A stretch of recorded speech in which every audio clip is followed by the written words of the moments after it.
बच के रहना रे बाबा, बच के रहना रे, बच के रहना रे बाबा, तुझ पे नजर है। कौन किससे बचा और किस पर किसकी नज़र थी, इसकी स्क्रिप्ट फिल्म के बाहर शायद किस्मत लिख रही थी।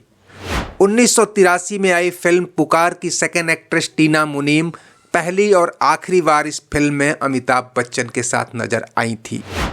तब अमिताभ का स्टारडम अपनी बुलंदी पर था और टीना मुनीम अपनी एक्टिंग से ज़्यादा पुराने दिनों के सुपरस्टार राजेश खन्ना के साथ रिलेशनशिप के लिए सुर्खियों में थीं।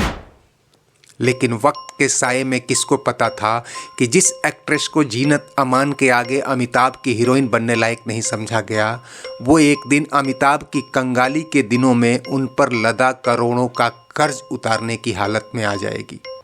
जिस लड़की से लंबे रिलेशनशिप के बाद भी राजेश खन्ना ने शादी से इनकार कर दिया, उसी की शादी एक ऐसे शख्स से होगी जो राजेश खन्ना तो क्या पूरी फिल्म इंडस्ट्री को खरीद सकता था।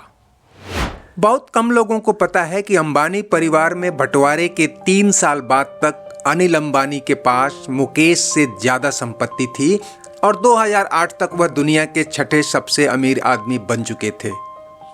यहाँ से किस्मत ने पलटी न मारी होती तो आज बेटे की शादी में दौलत लुटाने वाले हाथ नीता अंबानी के नहीं, टीना अंबानी के होते। तो दोस्तों, ये वही टीना मुनीम है जिन्हें दुनिया अब टीना अंबानी कहती है। टीना ने फिल्मी दुनिया को उसी साल अलविदा कह दिया जब वह देश के सबसे अमीर घर की बहू बन गई। लेकिन आज भी अगर उनका कोई फिल्मी कनेक्शन सुर्खियों में आता है तो वह बच्चन परिवार के साथ गेट टुगेदर की तस्वीरों में देखा जा सकता है। अमिताभ बच्चन और अनिल अंबानी की दोस्ती किसी से छिपी नहीं है। ये बात अलग है कि अब जब अंबानियों के 2 परिवार हो चुके हैं, अमिताभ दोनों को साधे रखने में ही भलाई समझते हैं। बहरहाल टीना अंबानी बच्चन परिवार से जुड़ाव का कोई भी मौका नहीं गंवाती और अक्सर इस दोस्ती को सदाबहार दोस्ती कहती हैं। लेकिन इस दोस्ती की जड़ में उनका फिल्मी जुड़ाव है या फिर अनिल और अमिताभ की जिंदगी के उतार चढ़ाव, इस पर भी गौर करेंगे। लेकिन पहले आपको बताते हैं कि कैसे कभी संजय दत्त और राजेश खन्ना से अफेयर्स के लिए जानी जाने वाली एक औसत दर्जे की अदाकारा देश ही नहीं दुनिया के सबसे बड़े औद्योगिक घराने की बहू बन गई। टीना मुनीम का जन्म 11 फरवरी 1957 को एक गुजराती परिवार में हुआ था और वह फैशन डिजाइनिंग की पढ़ाई के लिए पेरिस गई थी। उसी दौर में कुछ इंटरनेशनल ब्यूटी कॉन्टेस्ट में मिस फोटोजेनिक और मिस बिकनी के खिताब से उन्होंने सुर्खियां बटोरी कि तभी फिल्म स्टार देवानंद की नज़र उन पर पड़ी और उन्होंने अपनी फिल्म देश परदेश में उन्हें ब्रेक दे दिया।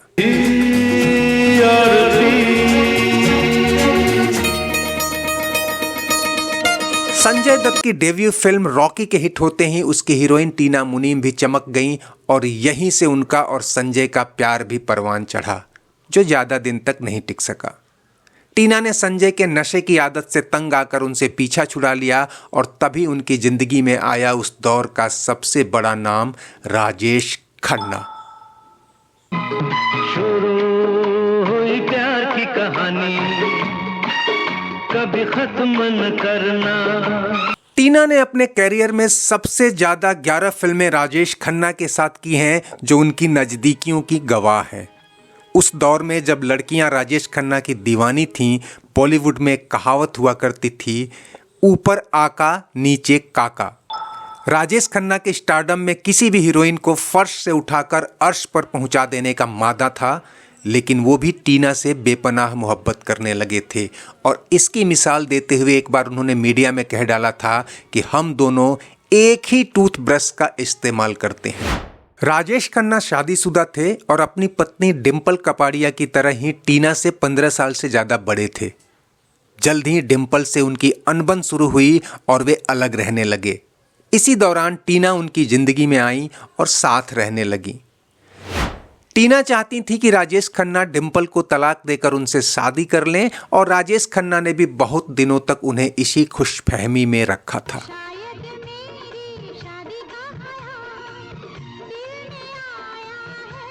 जब टीना ने देखा कि राजेश खन्ना शादी से आनाकानी कर रहे हैं तो उन्होंने खुद ही अपना रास्ता अलग कर लिया। हालांकि राजेश डिम्पल से बहुत पहले ही अलग हो गए थे, लेकिन कहा जाता है कि उनके बीच फॉर्मल डिवोर्स कभी नहीं हुआ। इधर पर्दे पर टीना की जोड़ी कुछ समय के लिए ऋषि कपूर के साथ जमी और कर्ज जैसी सुपरहिट फिल्म भी दी।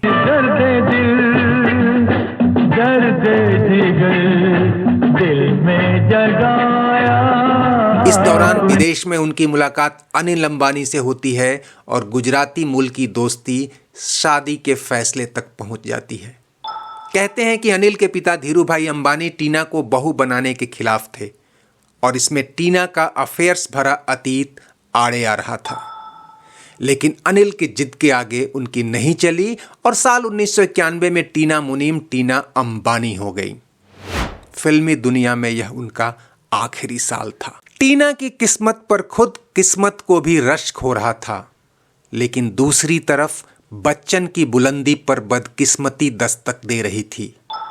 अमिताभ बच्चन की चमक फीकी होने लगी, फ्लॉप फिल्मों की लाइन लगी थी और भविष्य अंधकारमय था। उन्होंने एक्टिंग छोड़ प्रोडक्शन कंपनी खोल ली जो जल्द ही दिवालिया हो गई। अमिताभ पर 90 करोड़ का कर्ज और करीब 50 मुकदमे लग चुके थे। अमिताभ के इन्हीं बुरे दिनों में एक दिन धीरूभाई अंबानी ने उनके सिर पर हाथ रखा। खुद अमिताभ की जुबान से सुनिए कि उन्होंने क्या कहा। जीवन में एक बार ऐसा दौर आया जब मैं बैंकरप्ट हो गया, दिवालिया हो गया। मेरी बनाई हुई कंपनी घाटे में चली गई, करोड़ों का कर्जा चढ़ गया, मेरा व्यक्तिगत बैंक बैलेंस जीरो यानी शून्य हो गया। कमाई के सब जरिए बंद थे और सरकार की तरफ से घर पर कुर्की के छापे लग गए। ये बात धीरूभाई को पता चली। बिना किसी से पूछे या जाने उन्होंने अपने छोटे बेटे और मेरे मित्र अनिल से कहा, इसका बुरा वक्त है, इसे कुछ पैसे दे दो। अनिल ने मुझे आकर ये बताया। अनिल ने अमिताभ से मिलकर पैसे देने की पेशकश तो की, लेकिन कहा जाता है कि अमिताभ ने इतना बड़ा उपकार लेने से मना कर दिया। खैर, बुरे दिनों का साथी हमेशा याद रहता है और दरिया दिली की इसी बुनियाद पर छोटे अंबानी और बच्चन की दोस्ती गहराती चली गई। आगे अमिताभ बच्चन ने छोटे पर्दे का रुख किया और कौन बनेगा करोड़पति के सहारे अपनी किस्मत बदलनी शुरू कर दी।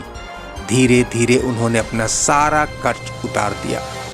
लेकिन ठहरिए, ये कोई फिल्मी कहानी तो है नहीं कि अंत में सब कुछ ठीक ठाक ही होगा। समय ने फिर पलटी मारी और किस्मत छोटे अंबानी के लिए कोई और ही कहानी लिख रही थी। धीरूभाई अंबानी के निधन के 3 साल बाद साल 2005 में देश के सबसे बड़े औद्योगिक घराने का 2 भाइयों में बंटवारा हो गया। मां के दखल से दोनों को लगभग बराबर हिस्से मिले। अनिल के हिस्से में communication, construction, entertainment, health care, aviation और डिफेंस जैसे सेक्टर मिले, जबकि मुकेश के हिस्से में पारंपरिक टेक्सटाइल और पेट्रोलियम आया। जानकारों की माने तो भविष्य अनिल के साथ था और अगर उन्होंने पिता के नक्शे कदम पर चलते हुए कारोबार किया होता तो आज मुकेश अंबानी और गौतम अडानी की जगह इस देश में अनिल अंबानी की तूती बोल रही होती। साल 2008 में अनिल अंबानी की कुल संपत्ति 42 अरब डॉलर थी और वह दुनिया के 6ठे सबसे बड़े अमीर थे। तब उनकी संपत्ति मुकेश के मुकाबले 500 करोड़ ज्यादा ही थी। लेकिन कहते हैं कि गलत संगत और मनमाने फैसलों ने अनिल की बर्बादी लिखनी शुरू कर दी। उसके बाद से ही मुकेश की संपत्ति लगातार बढ़ती गई और छोटे भाई का कारोबार गिरता ही चला गया। साल 2020 आते आते अनिल पर कर्ज का पहाड़ लग चुका था और उनकी कई कंपनियां दिवालिया हो गई। खैर, हम लौटते हैं बच्चन से रिश्तों पर। अमिताभ अनिल के घाटों की भरपाई तो नहीं कर सकते थे, लेकिन उन्होंने अपनी ब्रांड वैल्यू और सियासी ताल्लुकातों के जरिए उन्हें काफी राहत पहुंचाई। गिरते कारोबार के बीच अगर किसी बड़े ब्रांड एम्बेसडर का हाथ आपके कंधे पर हो तो इसे भी एक अच्छा गुडविल माना जाता है। लेकिन अमिताभ की कमाई जिस एंटरटेनमेंट और विज्ञापन पर टिकी थी, वहां अब मुकेश अंबानी का राज था। ऐसे में उनके लिए मुकेश का हाथ थामे रखना भी जरूरी था। यही वजह है कि बच्चन परिवार अंबानी के दोनों खेमों का हाथ थामे रहता है। बहरहाल टीना अंबानी के शब्दों में कहें तो उनकी बच्चन परिवार से दोस्ती सदाबहार है। तो दोस्तों, उम्मीद है कि आपको ये वीडियो पसंद आया होगा और ऐसी ही जानकारियों के लिए चैनल सब्सक्राइब कर लें और वीडियो लाइक शेयर करने के साथ ही कमेंट बॉक्स में अपनी राय जरूर दें। शुक्रिया, नमस्ते, आभार।